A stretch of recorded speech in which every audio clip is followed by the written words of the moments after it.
Imagine a year where they made a mummy movie without Brendan Fraser. Oh no, 2017. That was a terrible year, Zach. No, I mean the good one. Made in 1932.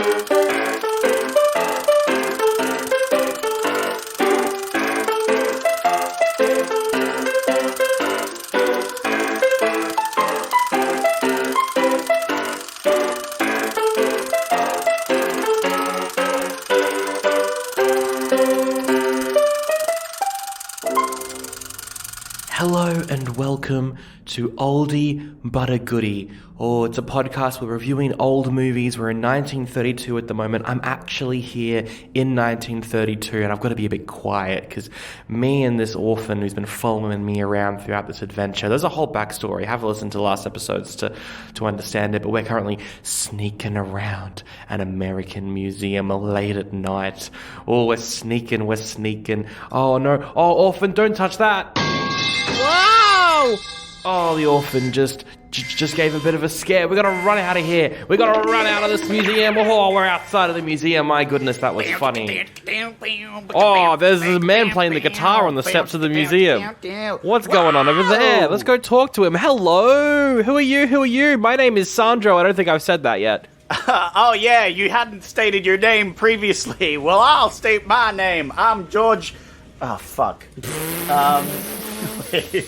I'm George Beauchamp, but the last name's French, and it sounds weird with a Texas accent.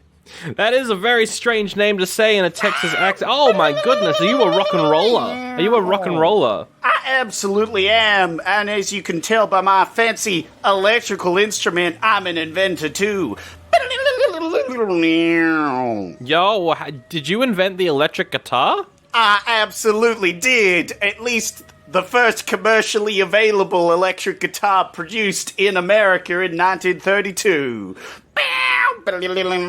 Oh my god, that's so cool. You're such a rock and roller. I'm a cool guy. That's why I was here to break into this museum, but you beat me to it. Oh my god, why are you going to break into the museum? Oh, because you're just living that rock and roll life, aren't you? Yeah, I'm just a rebel. Are you a rebel with or without a cause? Because that's going to judge how I kind of handle this scenario. My cause is capitalism, and I'm mass-producing guitars. Oh, I've got to punch you in the stomach. I'm going to punch you in the stomach, sir. Here we go. I'm punching you in the stomach. Oh! Why would you do that? There was no purpose to that, but I respect it. Oh my god, that happened. The guitar went like inside the guy, and then Zach came out of the guy as the guitar, but the guitar was Zach, and it was wild and body horror. And honestly, it's just ridiculous. I'm just trying to explain. Imagine if this was your first episode listening to this.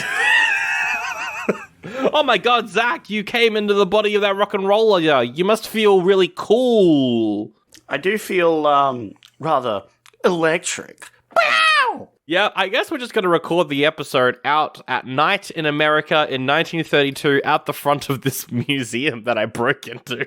Yeah, why did you break into a museum? Oh, Did we learn anything from the movie we just watched? I was breaking into the museum because I was going to try and find my grandpa. My grandpa's in a museum. Oh, he's stuck in a museum. Yeah. 1932, was he alive? He might have been a kid. I don't know. Anyway. Hey, maybe he was in a museum. We'll have to look for him at the end of this episode. But I guess. That's not going to be important plot-wise at all, is it? We'll find a way. Anyway, we're reviewing The Mummy. Last week we did Frankenstein and Dracula, and we couldn't get enough of the Universal monster movies that all share the same cast. So we're doing The Mummy from 1932. Now, Zach, we're both big fans of the Brendan Fraser one and the Tom Cruise one as well. I've heard that you really, really enjoyed that Tom Cruise one with Russell Crowe as well. I'm insulted. But also, yeah, absolutely. I love the Brendan Fraser one, at least. I had nothing to add on that. I love Brendan Fraser. Brendan Fraser's great. We've done recordings on Brendan Fraser. It's fantastic. Yeah, we reviewed The Mummy Returns last year. It was a good one. Not as good as the first one, but still pretty good. Mission Impossible Mummy Edition was not so good. No, it wasn't. It was a bad movie. Yeah, I was trying to remember it, to try and be like, you remember that scene where they dumped a sarcophagus in, like, liquid, metal? What was it? It was mercury or something for some reason. I think Tom Cruise kissed the mummy to death. Yeah, but then he got god powers, and he was like a god mummy person because he was dead. Because they were turning it into a superhero franchise. That's right. Yes. Which is so dumb it hurts, and it was painful, and you could see what the big fat executives going, oh yes, we're gonna get so much money from the superhero franchise. Oh, I did quite like who they cast as the mummy, though. That was a cool kind of change on the mummy. The problem was that whole film sucked. Hello, I'm Dr. Jekyll. This not my voice. Some Russell Crowe tried to do a bad voice. I'm Dr. Jekyll. Oh, that's a hand of the creature from the Black Lagoon. Oh, that one, that jar over there, it's empty because there's an invisible man inside it. Oh, my voice has gone to the orphan. My voice now sounds like the orphan. Hello. Are you the orphan's dad? Who is this? Oh my god, maybe. Anyway, besides the terrible Tom Cruise one, this movie, pretty good. I am surprised that it is so similar to The Mummy with Brendan Fraser. Me too. It's like the plot is kind of both of them as well. Yeah. The plot is a pretty even split between The Mummy and The Mummy Returns. There's like elements from both those movies in here, which is really fun. And yeah, it's very similar. For some reason, I thought this movie was just about a mummy that comes alive in a museum and kills people, but that might be another one. Yeah, maybe that's a different mummy. Yeah. The mummy in this one's kind of like, he's not even particular. He is scary, but he's not like going around murdering people. Mm-hmm. He just wants to get his dead wife back. And we can all relate to that. We can. He's not even that bad of a guy. No, he's not. Not even that bad of a guy. Like, in the reboot ones, Imhotep, terrible guy. Yeah, he murders some people. Yeah, in this one, I don't know, what? Imhotep dabbled in dark magic? We all do. Who fucking cares? Yeah, we've all done a bit of dark magic before. We've all killed a security guard in a museum because we got caught casting an incantation to bring our dead wife to life. We've all done that. Anyway, after that spoiler, we're going to do some non-spoilers, and then we'll get into spoilers later.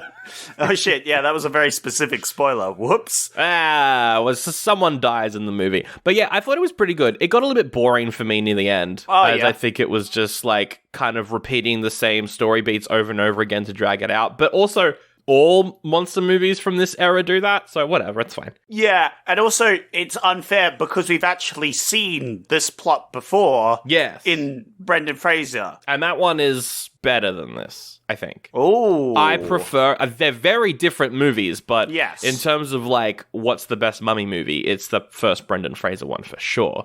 Okay. That's a bold take. I feel like it's unfair, obviously, because it's like a horror situation, right? Yes. Because you've got this mummy is like an old monster movie, which is technically sort of a horror movie, you know, the scariness.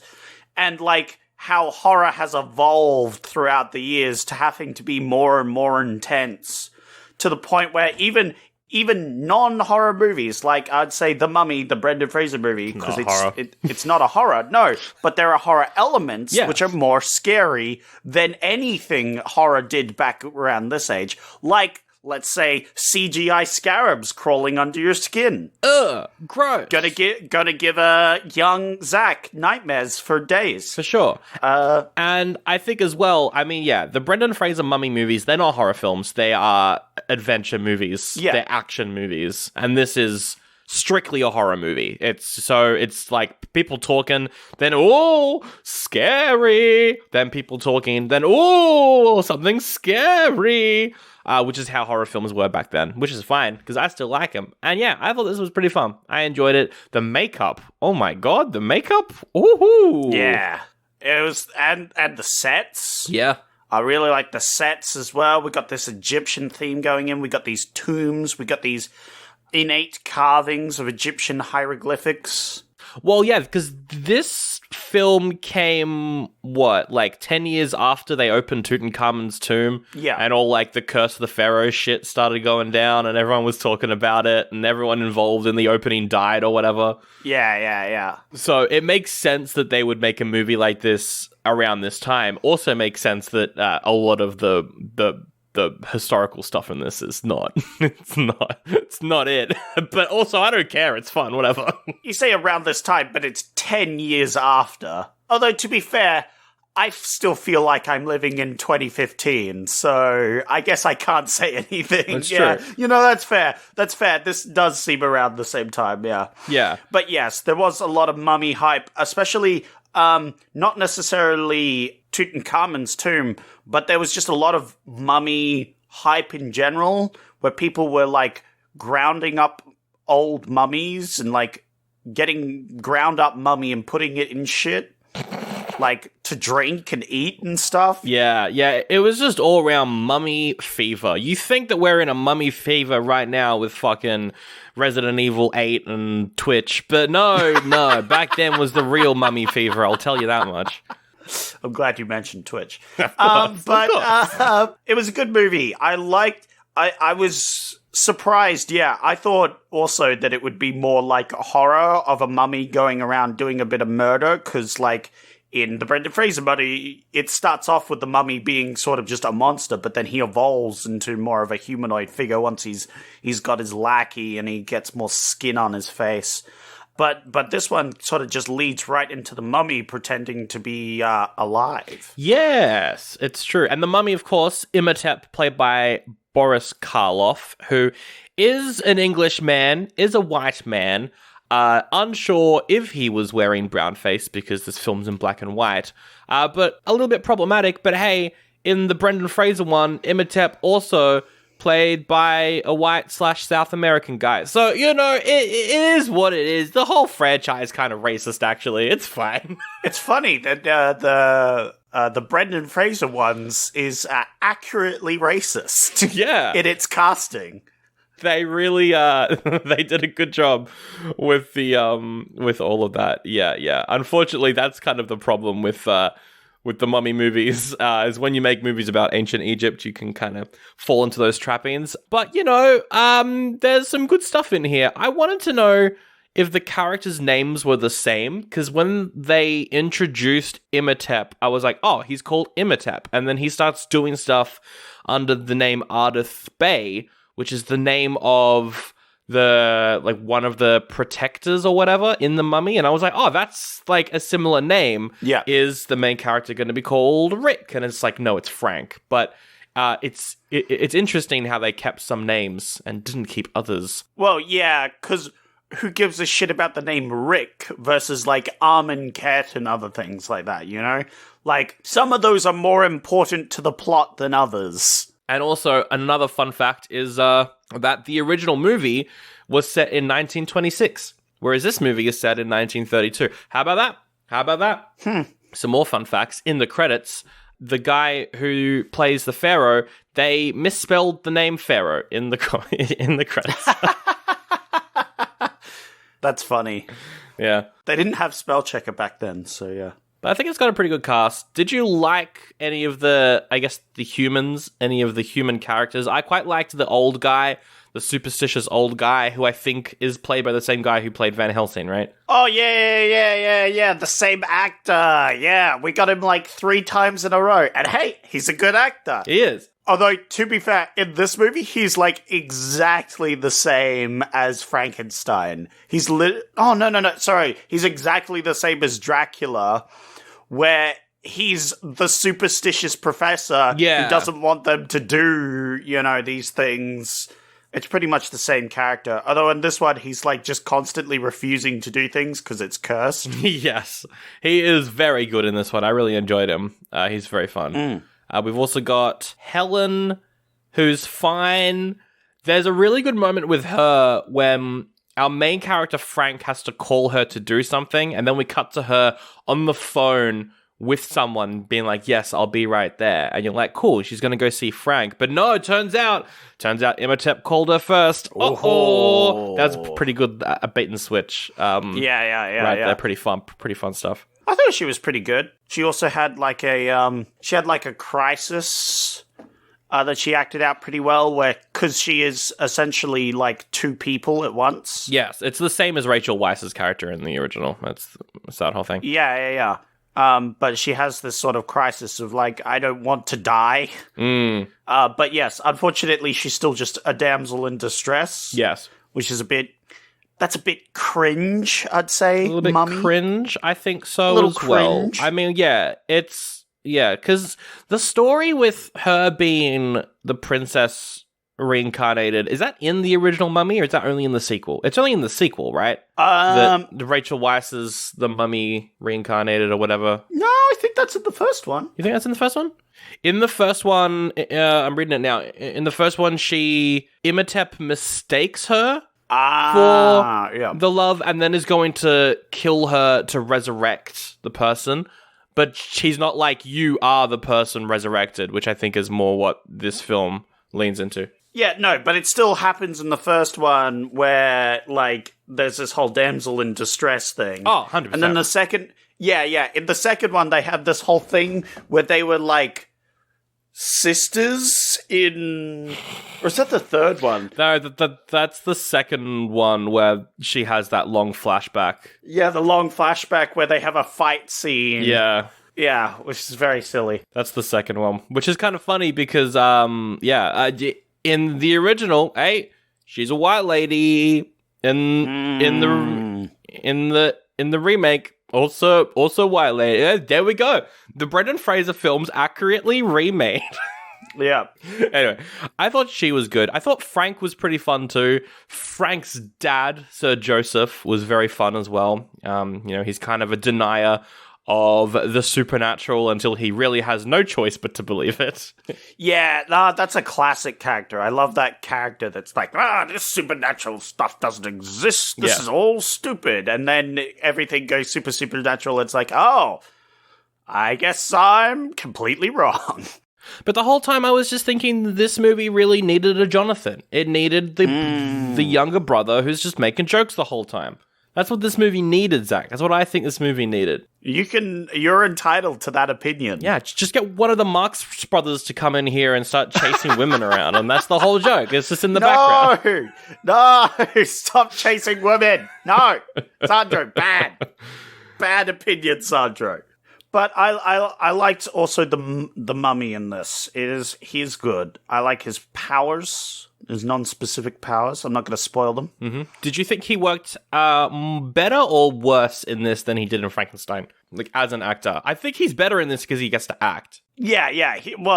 In Frankenstein, he actually doesn't get many scenes. No. He does well with his scenes because he has that, like, he goes, and going, like, crazy because someone brought fire into the room or whatever, and like when he's having fun with the girl and piffing her into a lake, great acting, acting, so fun, yeah. But he really didn't get to flex his acting capabilities. Where in this one, I think he got a lot more screen time, and a lot more acting flash, and it was good. I thoroughly enjoyed it. He did get a lot of makeup though. I think it took him like 8 hours in makeup to get the mummy look put on. There was a lot of makeup, and it looked great. Yeah, it looked really good. Yeah, thankfully, I think a good part about these early movies being so short, and they don't really, like, what modern movies would do is they would shoot the movie to be, like, 3.5 hours long and then cut just stuff out of it, whereas back then I don't think they did that as much. So I think he was able to shoot everything that he needed to in costume in one day. So only had to do that in one day.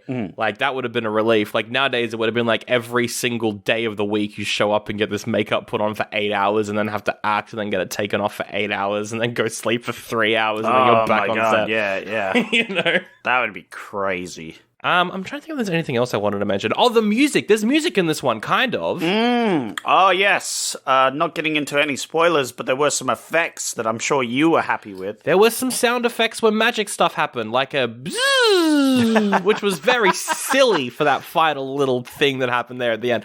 Absolutely. I was going to say, you were missing them in Dracula, but you got your Nickelodeon sound effects that you were craving. It wasn't that. It was corny. There wasn't any boing-yoing. It was just a... No, I'm exaggerating, of course. How is there a bee in my room? For fuck's sake. Oh my god, Anyway, the mummy's curse. It's coming for us. Oh no. There's a bee in Sandro's room. Oh no. That's an Egyptian bee. It's an Egyptian bee? Ah, yes, those famous Egyptian bees. I'm sure they had them, surely. Probably. Yeah, they even have hieroglyphics of them. Yeah, Boom. there we go. It's an Egyptian bee. He's gonna eat you. Oh no. He's gonna crawl under your skin. Not the Egyptian bees! Not the Egyptian bees!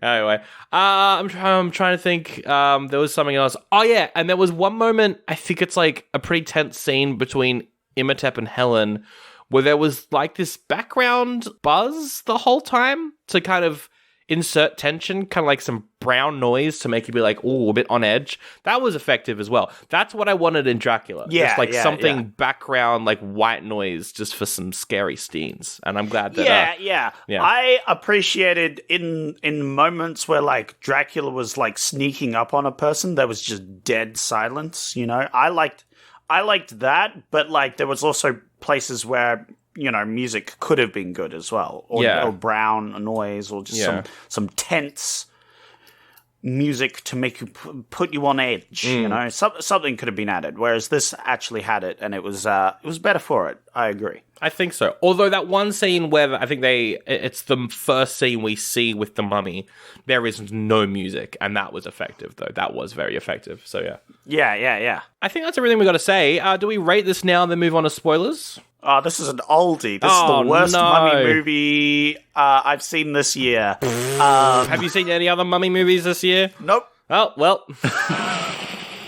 It's probably still a goodie, but Brendan Fraser, though, gonna have to put this into the second on the mummy tier list, you know? And this isn't going up there. I'm trying to think if I prefer this or The Mummy 2. Because Mummy Returns was not as good for me going back to it. Because that film kind of cheesy and silly, actually. Yeah. Oh, it's very stupid. No, like, this is definitely a goodie, but, like, I'd put it after the Brendan Fraser as well, probably. It feels sacrilegious to do so, but also Brendan Fraser. Yeah, I mean, The Mummy with Brendan Fraser is amazing. It's such a fun movie. But it's also a different genre, so it's a bit unfair to pit them up against each other. Yeah. But still, good movie. And also, I mean, we'll get this out of the way now.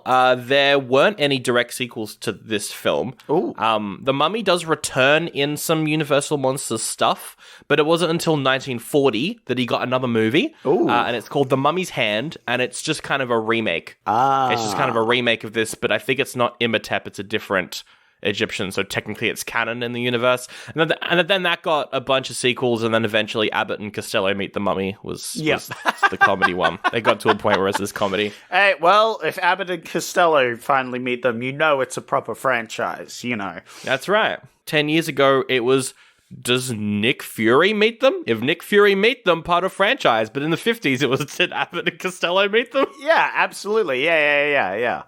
The end credit scene, you know? Abbott and Costello show up to recruit you to the Avengers. Exactly. All right, I'm going to try and trap this bee because it's like right in my microphone. Yep. I'll be right back. Haha, bee. Howdy, it's me, Selly McSeller, and oh boy do I have a product for you. The product is Sandro and Zach doing more podcasts. They do so many, they do 2 extra a month over on Patreon, and you can subscribe for upwards of $5 and get those bonus episodes, like this brand new one. Oh my god, do the boys love Rob Schneider so much that they reviewed Deuce Bigelow Male Gigolo, and definitely didn't hate every second of it. Here's a clip.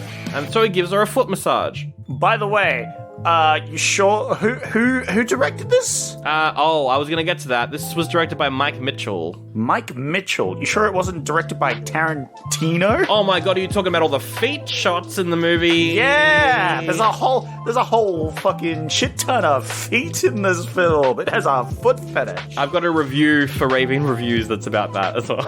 Yeah, there's a lot. Woohoo! Boy, do I want to check that bonus episode out, and I can by heading over to patreon.com/oldie-but-a-goodie-pod.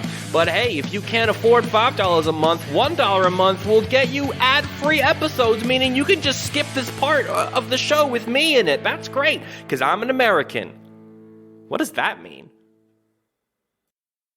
Alright, guys, spoilers, mummy spoilers, as a mummy. The mummy! Oh my god, he's fucking the mummy. Everyone's chilling in a room.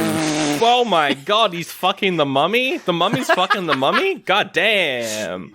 I mean, that's what he wants to do, but first he has to turn the mummy into his mummy. Helen is too young to be a mummy. That's not, let's just, I mean, it's the 30s, so, you know, everyone was kind of forced to have kids when you're in your 20s, but, yeah!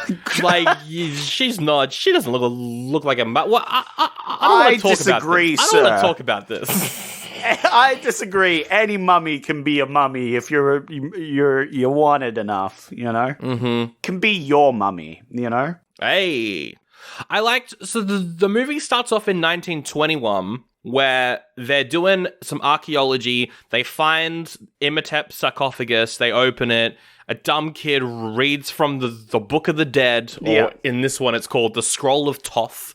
Yeah. And then resurrects Imhotep. And then we go, forward to 1932. Yeah. It skips 10 years. I was surprised at this. Were you though? Because every single one of these Universal, monster movies has just moved at a bloody clip, mate. They've moved through the setup so quickly. I just didn't expect a 10-year jump itself. The movie can go as fast as it wants. That makes sense. That's great.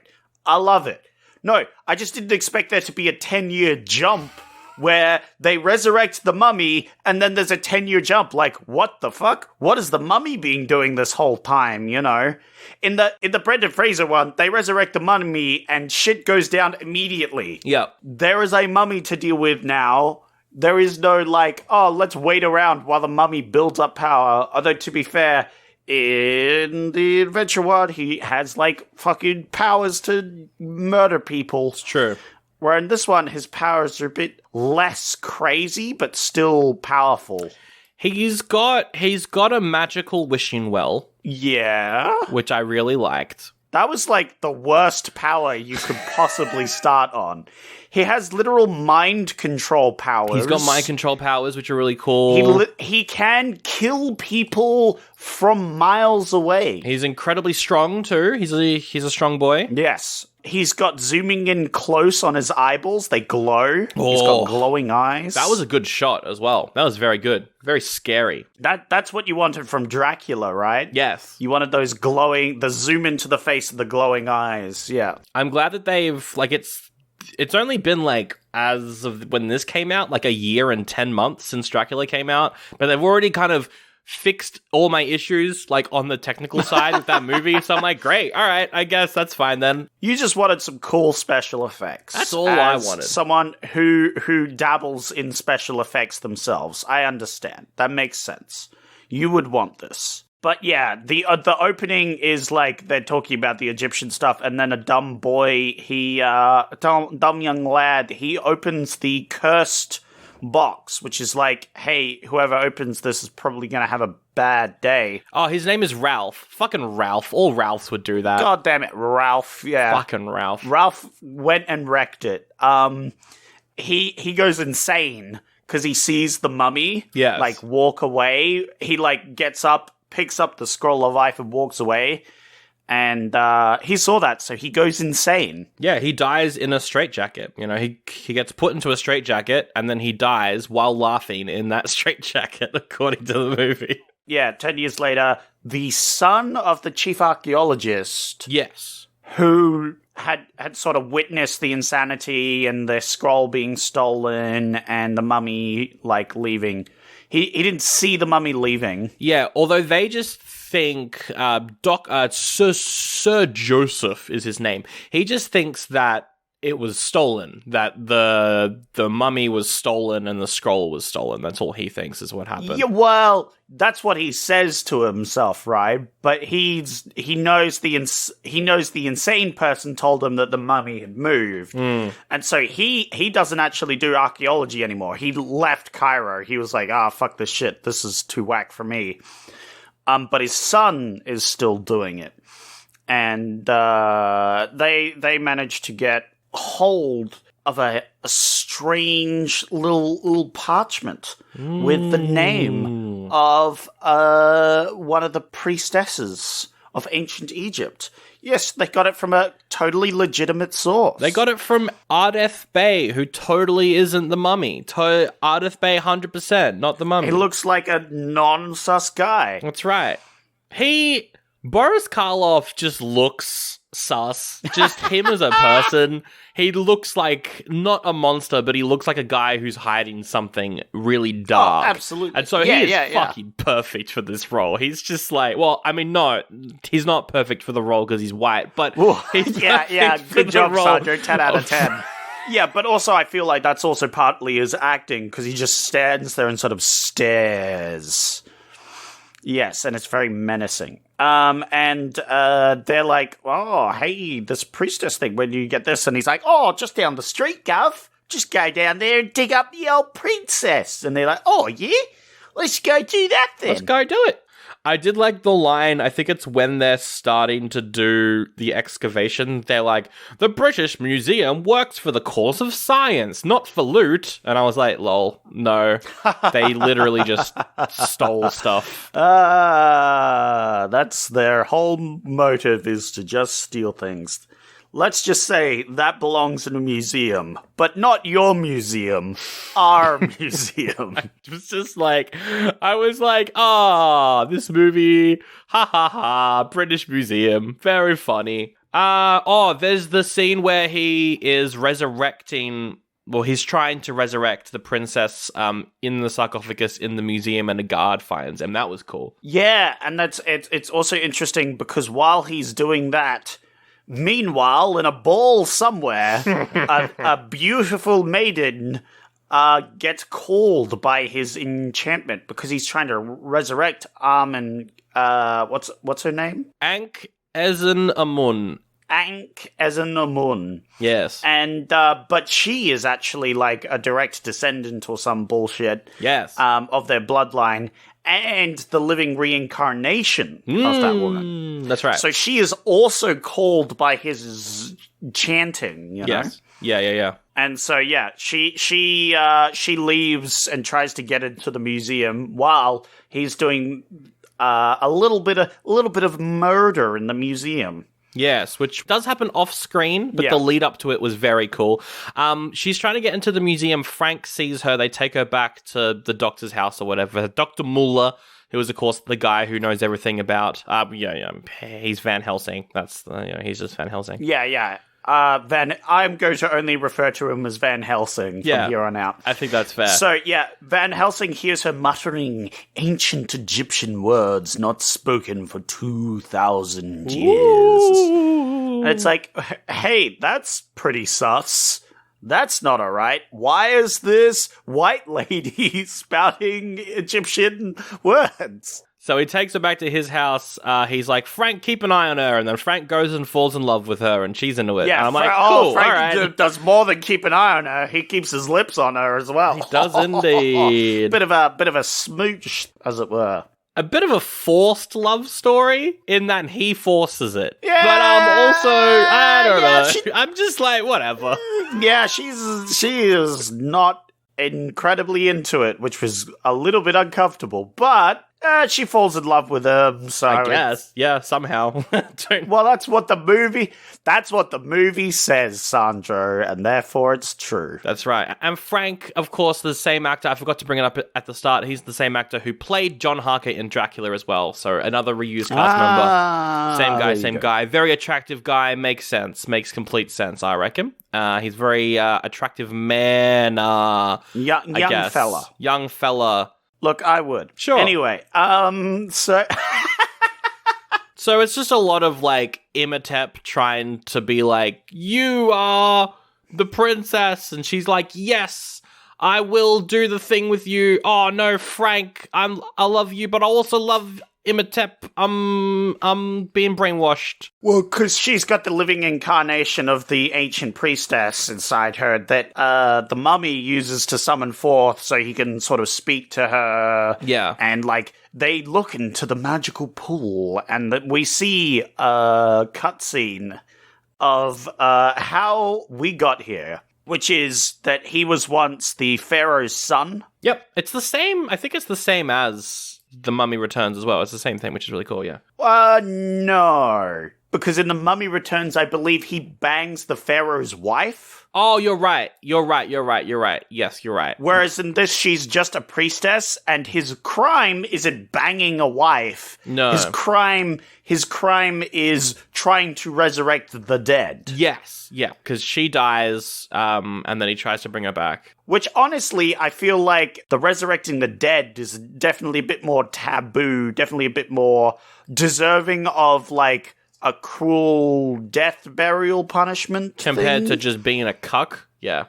Yeah. To cucking the pharaoh. Cucking To be the pharaoh? fair, if I was the pharaoh, I'd probably slap him with the ancient death curse of fuck you, death. Oh, the scene, though, when he is getting, like, mummified alive, that was a good one. Terrifying. All the wrapping over his face and shit, I was like, ooh. And he's like, oh! Apparently that sequence was originally a lot longer, and showed, like, the various forms and stuff of the princess being, like, reincarnated over the years, kind of similar to Mummy 2.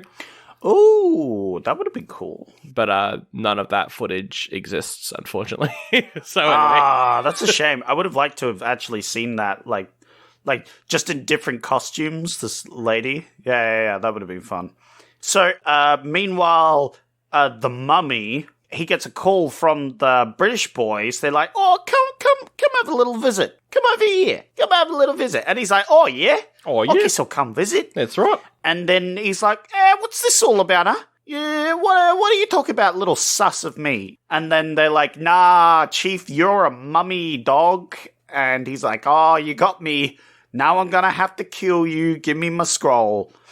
And they're like, nah, we have a plan to, burn the scroll if anything happens to us. And he's like, oh, you planned this one out. You got me this time, but I'll be back. And he leaves. Yeah, he goes to his magical wishing well to do a murder, and that was really cool. The magic wishing well is dumb, bad, silly, but I like it. It's funny. I like when, like, the dry ice comes off of it, and then you kind of go towards it, and then you see the image. It's cool. Yeah, it's a pensive, and pensive's whole power. And he's using this power to murder old white people. Yeah, he murders Dr. Van Helsing. No, I think Van Helsing lives. It's the dad who dies first, right? Maybe it's the dad who dies. Yeah, it's the kid's dad, who then, I think he tries to burn the scroll while he's dying. Yeah. But he doesn't manage to, and then they make it, and then, the guard comes in and, like, steals the scroll, but burns a newspaper and pretends like that is the scroll that was burned. So they go, oh, he managed to burn the scroll in his last dying breaths. Well done. But then they figure out, oh no, this wasn't the scroll he burned, it was a newspaper. So it was murder. It was stolen. It was stolen. That's another good fake out. There's a bunch of good fake outs in this movie that I'm being like, oh, we're starting to see some storytelling trickery being introduced a little bit more regularly now in these movies. I'm like, very nice, very nice. Not everything is surface level anymore. It's very good. I am enjoying it, quite frankly. Frank being the character of the guy. Like Frank in Stein. Oh! It's all full circle. It all comes together. There's one last thing he needs. What does he need? What does he need, Zach? Tell me, I don't remember. I watched this movie an hour ago. He needs those babes. Oh my God. He needs those girls. By babes, do you mean the beach babes, or do you mean the Dracula babes? Which babes are you talking about, Zach? No, I mean the ancient reincarnation of priestess babe. They're the babes I go for as well. No, Yeah, not true. Who could deny? So he uses his mind powers to do like a calling to her. Yes. And so she's like torn between being like, hey, don't let me leave, and hey, let me leave so I can go to him. That's right. So they have to like lock her in a room to keep her from leaving. And she's constantly telling like the nurses, hey, please let me go. My friend, he's super rich. He'll give me lots of money. And they're like, haha, no, you said not to. Yeah. And she's like, nah, please. Please, though. Please, actually. Anyway, eventually she does leave, right? Yeah, eventually they're like, well, obviously you can't deny this calling. How about we use you like Dumbledore does to Harry Potter? Potter, been putting them gobble of fire in it. In it. They're like, all right, you get called by the mummy and we'll follow you when you do. But unfortunately, it doesn't quite work as they planned because the mummy uses the pensive once again, but this time on the son. But the son doesn't quite die. He doesn't die. No, he doesn't but die. He gets put unconscious. Yes. And while he's unconscious, the lady escapes. She escapes. She goes to Imhotep, and it's the sacrifice room. He reveals, hey, actually, I'm not gonna, resurrect her in you. I'ma just kill you and then resurrect you with her in you.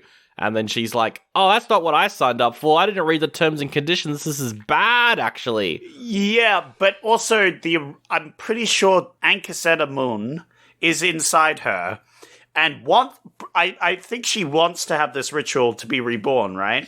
Yes. I couldn't tell if she needs to be sacrificed for the princess's sarcophagus, for the princess's mummified body to come back, but I don't think that's it. I think he's going to kill her and then bring her back with the princess as the main thing. And she's like, wait a minute, but I'm also that other person. Please don't kill me. I don't want to die. Tough. You got to die anyway. Meanwhile, the boys, the British boys, they come in, they're like, oh, you mummy man, stop trying to sacrifice my girl. We're going to stop you, but then the mummy's like, I'm a freeze ya. I'm freezing you with my magic powers. Get frozen, magic nerds. mind powers. And we see those glowing eyes zoom up on the face, and it's like, oh. Get frozen, nerds. But while they're getting frozen by Imhotep, Helen's like, I'm going to pray to Isis. I'm going to pray to Isis. And then she does that in front of a statue of Isis, and Zach, the statue Isis, the Isis statue moves and there's a ray comes out of the Ankh, and oh my god, it makes Imhotep turn into a mummy again. Oh, absolutely, Isis iced him. Yeah, fuck yeah. Kapow! Down. Pretty cool. And he turns into a mummy. Oh, great effect, him turning into the mummy, by the way. That was really good. I also liked the sound design of him crumbling as well. That was great. Yeah. It was so you see him just sort of stand there almost stunned, and then the layers of makeup slowly appear as he sort of shrivels and gets older, and then he turns into a mummy, and then he turns into a skeleton, and then off screen you hear just collapsing bones. Just collapsing bone. And we also see the scroll is being burned as well. Oh, yes, and the scroll lights a flame. As Isis is enough of this fucking shit with the scroll. Burn. Fuck.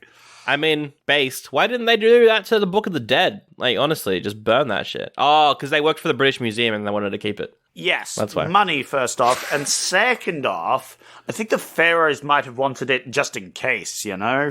For emergencies, So then, as the movie comes to a close, we've got nice, romantic, hopeful music. Frank goes to Ellen and is like, come back to the world of the living, just as Helen, not as the princess. And just as they're about to kiss, the music fades out and the movie ends. Yep. The music just kind of fades halfway through the song. Yeah. Very big potentially that the ending just doesn't exist, and so we saw as much of it as we could see. But I did find that quite funny how the music just fades and then we get, this was a universal picture. Yeah, that was it. And I was like, oh, wait, that's it. The movie's what? Not as bad as I think the Frankenstein ending is still the worst one. Because it's just haha, I'm going into the place with my wine. End of movie. Yeah, that was an ending, though, where this didn't even have an ending. This just ended. Yeah. At least the Frankenstein had an ending. A bad ending, but an ending. This one didn't even have an ending. It just ended.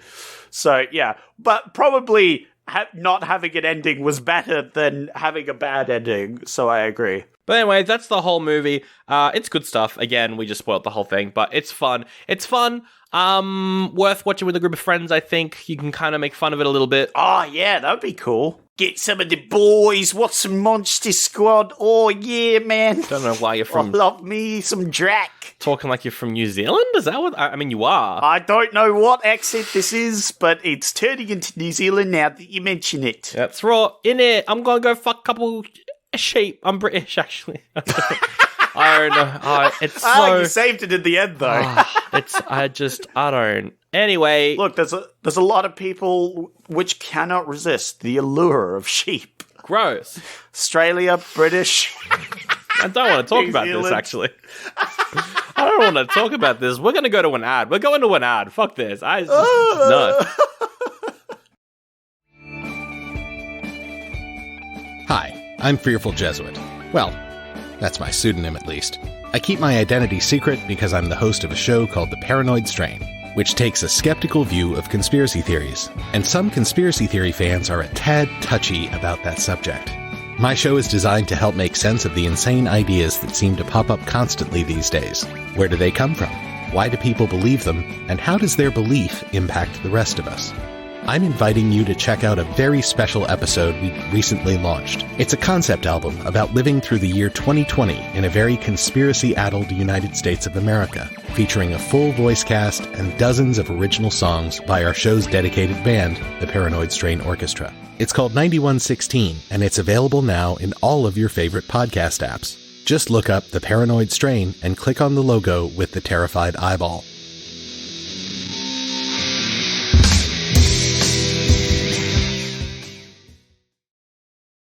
All right, let's come up with a remake of this movie. Kind of hard to do, seeing as there's already, so many remakes. There's one from the 40s that then ended with the Abbott and Costello film. There's a trilogy of those. There's the British Hammer horror films from 59, started in 59.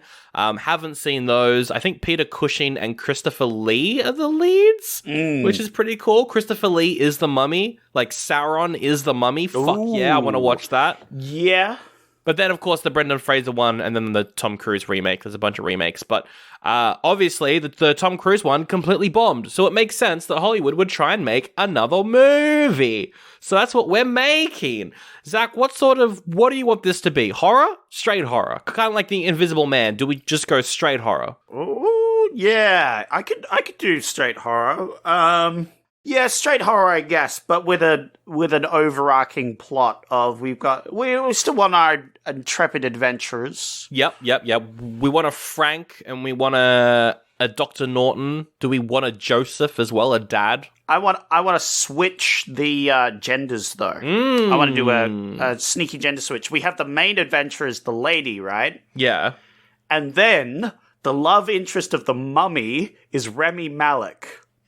Oh, Frank is played by Rami Malek, and he's the princess. Yeah, he's the princess in this scenario, right? But obviously, like, a priest or something, you know. So Rami Malek is Frank / the reincarnated priest, because we could just use the same names. That's fine. Absolutely. Okay, so then for the mummy then, who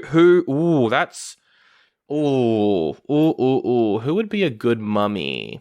Who played Wonder Woman? Gal Gadot? I don't think she's scary though. Is she? She's not. No, but she could be imposing, right? She could be strong, right? What about like Michelle Rodriguez? I mean, she's Hispanic, but I think Gal Gadot could probably be okay in that role. She's tall enough. Yeah, that's what I was thinking of. Like, she could just be big, and we get a bit of makeup, bit of CGI, you know. We could even have it be kind of the same as this movie, where, like, you think she's helping them, and then she reveals that she's actually, like, the mummy. Yeah, we could make it a big twist that she's the mummy the whole time. She could be very nice up until it's revealed that she was the... yeah, because in The Mummy, with Brendan Fraser... It's, it's the whole horror comes from, like, the mummy gets resurrected and we have to fight the mummy and do all this. Whereas we don't know who the mummy is in this version, right? We could have the curse, right? And the curse is taking hold of the land, and so they need to go find the scroll of life or whatever. Yeah. Or they're told they need to do that. Yeah. By Gal Gadot. Yeah. Right? Yeah. To stop the curse from happening. But she's actually the one causing it. And it's like a twist villain situation. Boom. There we go. I don't mind that. Okay, so then who's Helen? Who's the adventurer? Who's the intrepid adventurer who's going to stop this? Then you could have Michael Rodriguez. Oh, Michelle Rodriguez. Yes, I know you wanted that one, but I think she'd be a strong female lead. I really like Michelle Rodriguez. She's one of the only current good things about the Fast and Furious franchise, aside from John Cena. So, yes, I will put Michelle Rodriguez in as Helen. We've got to recast Van Helsing. Van Helsing has to be recast. Who is a Van Helsing type? Do we want to go for the older Van Helsing route? And by Van Helsing, we of course mean Dr. Muller, but anyway. Yeah, I think we go for the slightly older. Maybe not super old. Yeah? But I have the perfect man for this job. Oh no, it's Danny DeVito, isn't it? No! Oh, no! okay. Why would Okay. you go Danny... What? You can't suggest Danny DeVito for every male role, Sandro. You can't keep doing this to these episodes. Unbelievable, Sandro. I can't believe... No, I want Hugh Jackman. I want Hugh Jackman as Van Helsing. Could be funny, fuck it. No, it's funny. It is funny. It's funny if Hugh Jackman plays the role that the guy who was Van Helsing. And also, like, that makes sense because he's kind of, like, a bit older now as well. Yeah. But hear me out.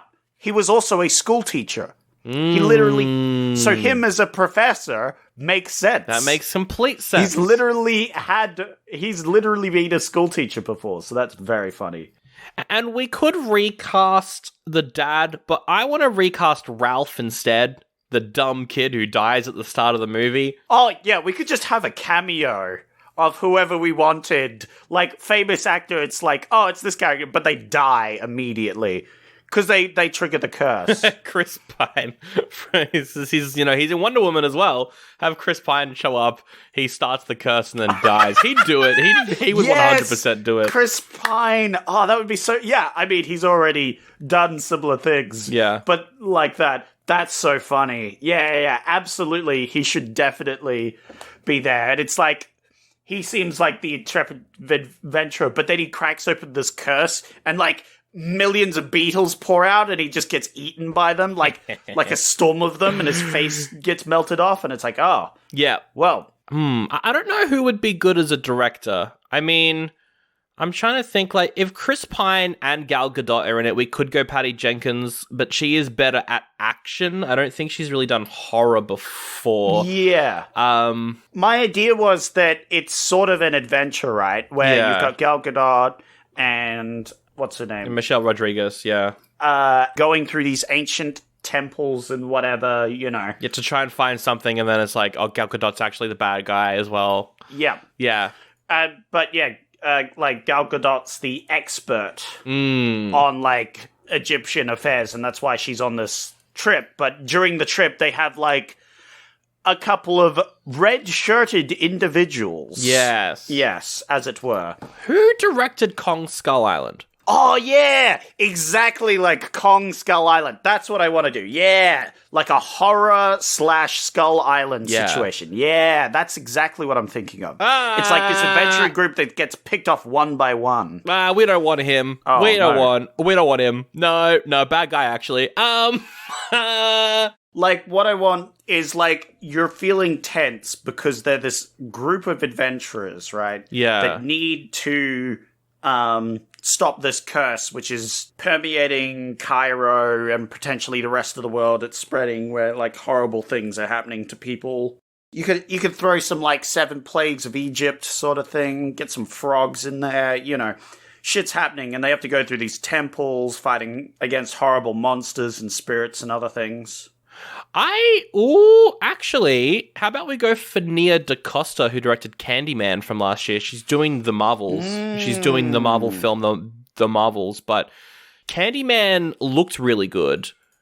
Like, that was visually a very cool movie, which I think we would probably want for something like this. And then also she's doing the Marvels, which means she knows how to work with some action type stuff. Absolutely. I think that could be a good choice. Sounds like a good choice to me. I agree. There we go. That's our remake of The Mummy, and that comes to an end. Our episode on The Mummy. Wowee, what a time. I can't wait to see what we do next week. I'll pick it in a second. But first, Zach, we did an episode on Deuce Bigelow. It's up now on Patreon. Listen to it, I guess. I hate that we did that. We're doing the second one in 2 weeks, and I hate that as well. Anyway. It was juicy and bigger loaded.